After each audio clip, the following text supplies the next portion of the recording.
Have you ever met someone who could turn the smallest moment into a spotlight? Like they treat life as one long audition? And the wildest part is, half the time, they don't even realize they're doing it. Today, we're diving into the dark psychology of attention-seeking, not to judge people, but to understand why our brains sometimes crave the spotlight more than oxygen. You might think attention-seeking is obvious, loud, dramatic, everybody look at me behavior. But the darkest part of it? It often hides in tiny, almost invisible habits we all have.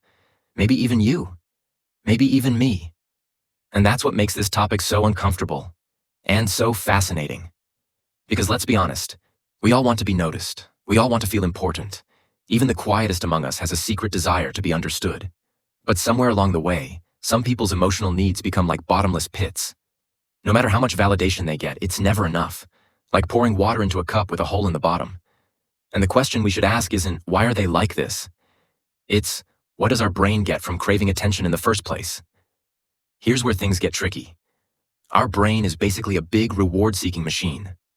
Every time someone looks at us, compliments us, even clicks like, our brain releases a tiny hit of dopamine. It feels good. It feels like being seen. And once we taste that feeling, we want more, and more, and more. But dark psychology kicks in when attention becomes the shortcut to feeling alive. You've seen this before. The friend who posts dramatic, "I'm done with everything" messages, yet leaves just enough mystery so you have to ask what happened. The coworker who always has the worst day ever, even when nothing happened. The person who suddenly becomes an expert in everything just to stay relevant in the conversation. It's funny until you realize they're not doing it to be annoying. They're doing it because their self-worth is quietly crumbling. And attention becomes their emotional duct tape. And sometimes, the most dangerous attention seekers aren't the loud ones. They're the silent manipulators, the ones who subtly twist a conversation to make themselves look like the victim, the hero, the misunderstood genius. They'll casually drop lines like, "People don't really get me," hoping you'll step in and validate them. It's like emotional clickbait. But here's where our psychology gets even darker.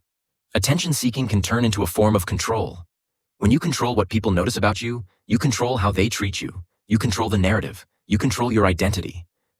Think about that for a second. Some people chase attention not because they love being seen, but because they fear being invisible. Being ignored feels like emotional death.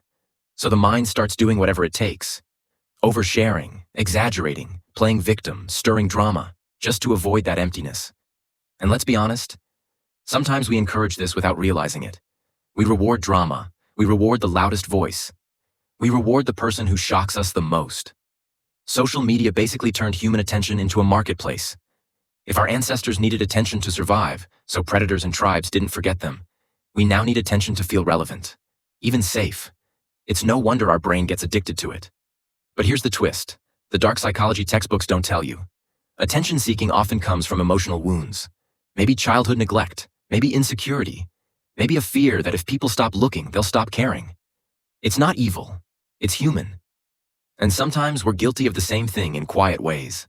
Ever drop a cryptic story because you secretly wanted someone to check in? Ever exaggerated a boring day just to feel interesting? Ever felt anxious because a post didn't get enough likes? Yeah, our brain is more attention hungry than we'd like to admit. But there's another layer, a darker one. Attention-seeking becomes dangerous when people learn they can manipulate attention to get what they want.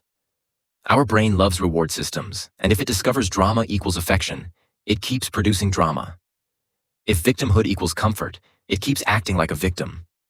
If anger equals instant reactions, it keeps pushing your buttons. This isn't conscious most of the time.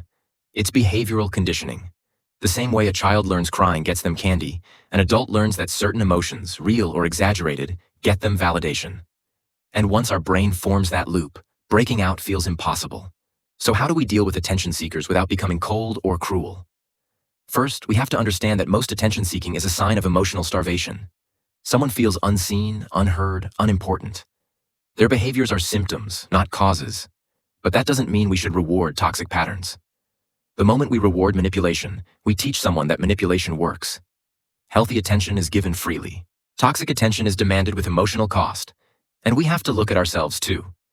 Why does someone's dramatic behavior trigger us? Why do we hate it? Or secretly fall for it? Or feed into it? Because we, all of us, are wired to respond to emotion.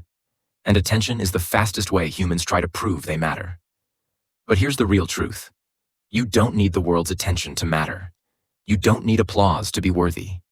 You don't need drama to feel alive. Attention can feel like love, but it's not. Love is stable. Attention is temporary. And when you rely on attention, you build your self-worth on a foundation that shakes every time someone scrolls past you. So the next time you see someone fishing for validation, instead of rolling your eyes, try to notice the fear underneath. And if you catch yourself doing it, ask what emotional gap you're trying to fill. The dark psychology of attention-seeking isn't really about manipulation. It's about loneliness. It's about insecurity. It's about the quiet fear of not being enough. But the moment you understand that, you take your power back. You stop performing. You stop chasing approval. You stop treating attention like oxygen. And you start giving yourself the validation you spent years begging from others.